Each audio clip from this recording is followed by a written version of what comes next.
Those people who would like to speak, use your opportunity to speak. I would ask you to try to keep your comments to 3 minutes because I know the time is short and other people may want to speak. And we will, if we respond, also try to respond quickly so that people have an opportunity. I would like to say something. Hello, my name is Maria Kines, and I volunteer at a shelter, but I have been emailing a lot to try to help animals find a foster home for the past 2 years. And I have studied a lot of cases, and I feel like, the truth is not necessarily being told about euthanasia and animals. And I've seen, I've gotten emails from people saying that they were willing to adopt or give animals a foster home, but the animals were already euthanized. And it has hurt me tremendously to the point of tears. And I just asked, like, what you pay $100 or $200 to euthanize an animal, and that's expensive. And why not give them a chance to have a home, or and why don't we help each other? And I have been asking and reading some magazines and articles about these animals, and it feels like we need more help for the animals. And I have been sending out many emails. And I'm just asking to please give these animals a chance for someone to help them find a home, because I feel like this is not right.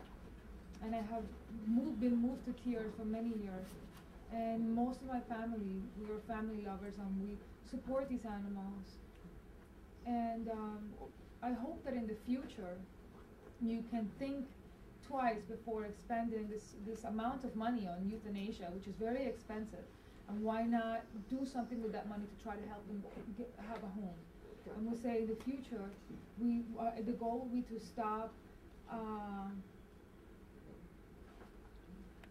We have to stop euthanasia and use this money maybe for some kind of transportation, so that we can move them from shelter to shelter, so that maybe they have more of a likelihood of being seen and to be adopted or fostered.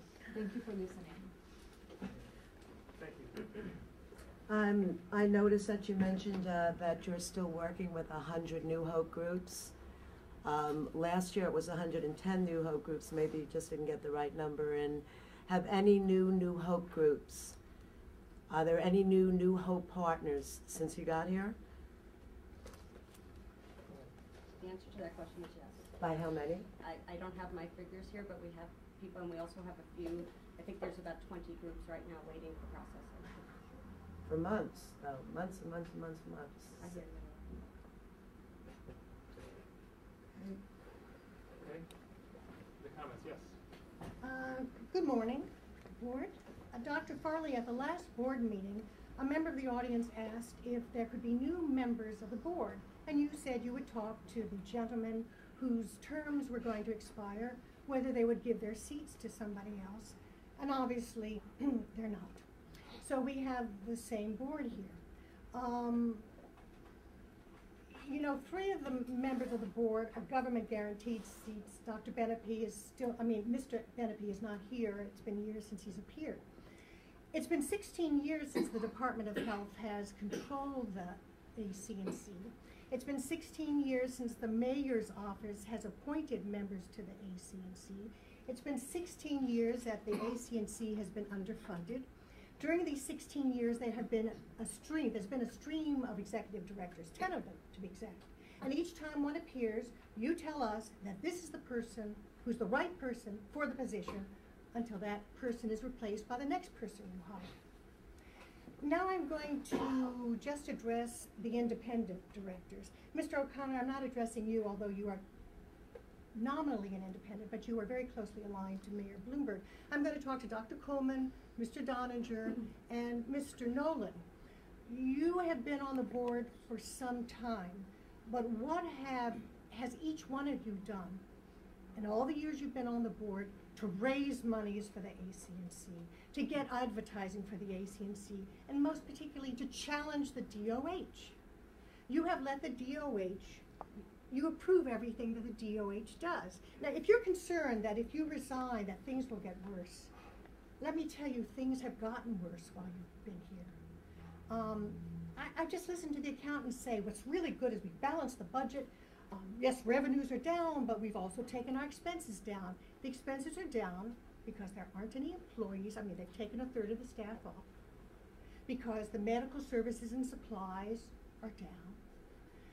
And the conditions are probably the worst they've been in many years. But you don't go to the shelter to make your own surprise inspections of the shelter. You're not interested. I'm telling you, what you can do is resign and tell the public what's going on behind these closed doors. And you would be a hero to the animal rescue community. But you are just enabling the DOH to have this dysfunctional control over the AC&C. If you resigned, Mayor Bloomberg might be forced to actually appoint qualified people who care about animals.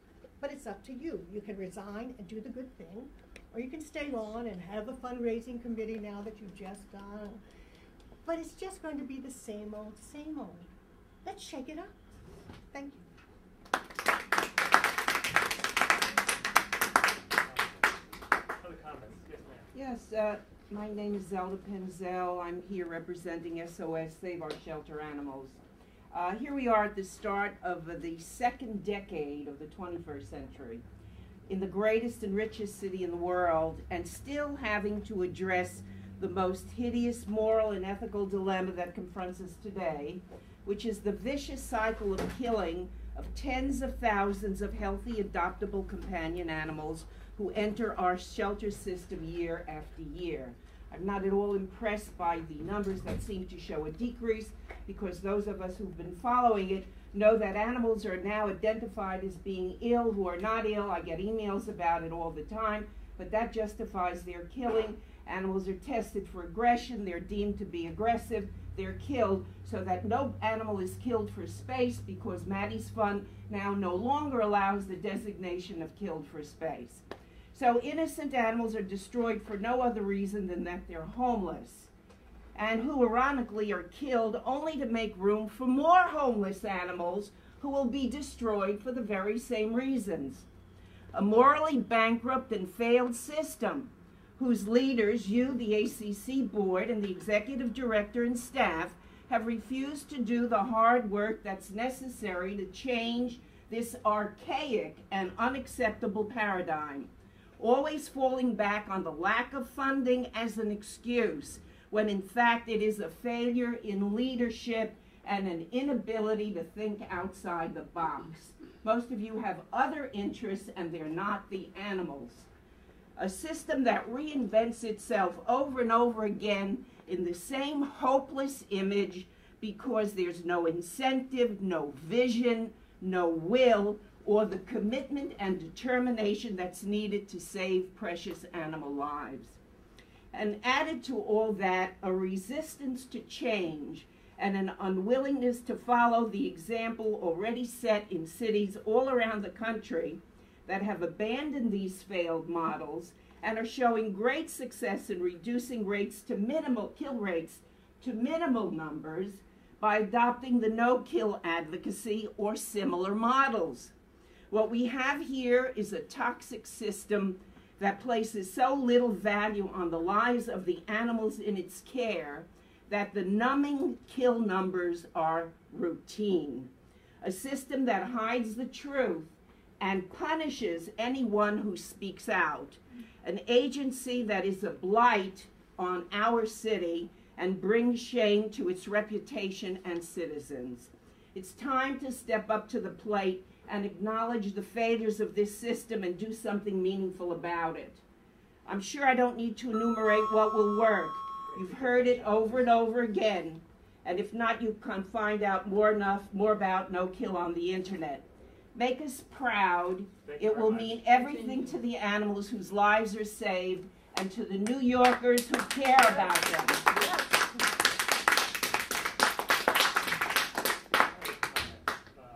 ma'am. Well, how many of you sitting up there have heard Mike Bloomberg advising on TV, if you see something, say something. Of course, Mike is referring to only possible terrorist threats when he utters, if you see something, say something. But shouldn't that kind of moral obligation hold true for everything? The audience is here today to follow Mike's directive. We have seen something and we are saying something. Money, lies, deception. The makings of a great novel, but sadly also the reasons for the horrific conditions in the shelters. If the DOH stopped muzzling the people trying to run the ACC from telling the truth to the public, they could use honesty, urgency, and outreach to truly appeal to the public for help. Imagine that, replacing 3 words with 3 other words, and you have the solution for a horrific situation. We don't expect the DOH to come up with the money it doesn't have to help the shelter. However, based on the need created by this lack of funding, it is up to the board, all of you men here, to rise up to the challenge. Who on this board can say that they have added value to the ACC? Who? What have you done? The problems come from the top. We're looking at the top. What good are you if you sit up there going along with the lies and the deception? Without action, there is what we have now, endless misery and abundance of death. It's that simple. Here's an idea that hasn't been tried before. Reach out to the heads of the Daily News and the Post, Channel 7 and Channel 4. See if you can get very public-friendly 60-day fundraising competitions going on between them to benefit the ACC. They love competing against each other. See how easy that was? Thinking outside the box is all it takes. Consider this a plea from every animal who has suffered at the hands of the ACC due to the lies, deception, and money, to remove yourself from the board immediately and let fearless, dynamic voices take your place. Replace the lies, deception, and lack of money with urgency, honesty, and outreach, and your problems will disappear. There's nothing complicated about this. It's so simple, it would be comical, but the animals are dying. But you all intelligent men up there refuse to acknowledge that that's all it takes. I don't have a day of college under my belt that I can solve this problem. You guys are all so educated. What are you doing, okay? Dr. Farley, the time for the truth to be told is now. Change your deadly, shameful ways. And Mayor Mike, are you happy that we took your wise advice to see something and say something?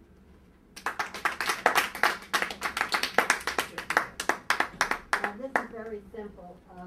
Our poor deluded mayor says that New York is a happy, wonderful place for dogs. And I think if you have any heart, you will tell him there is no Santa Claus and, what was I forgot there is no tooth fairy. This is not a good place for dogs or any animal.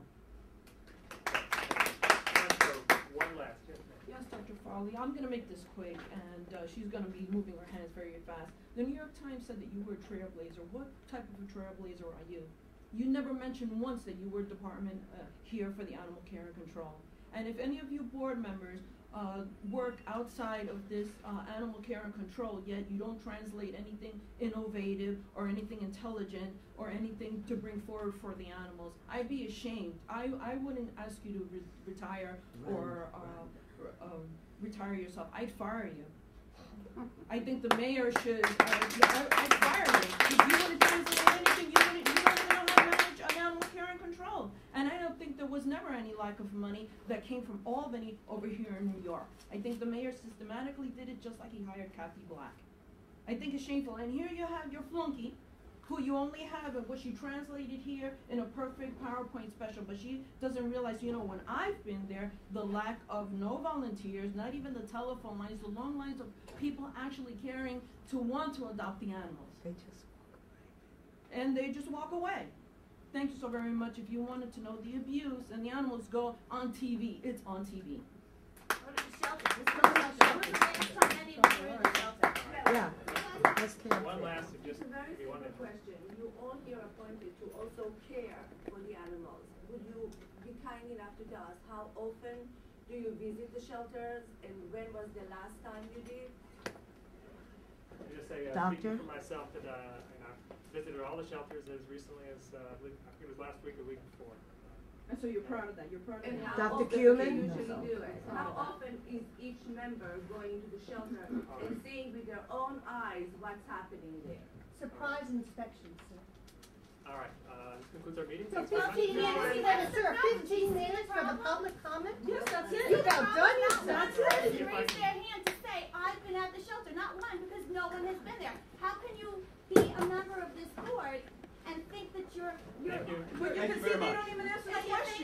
know, because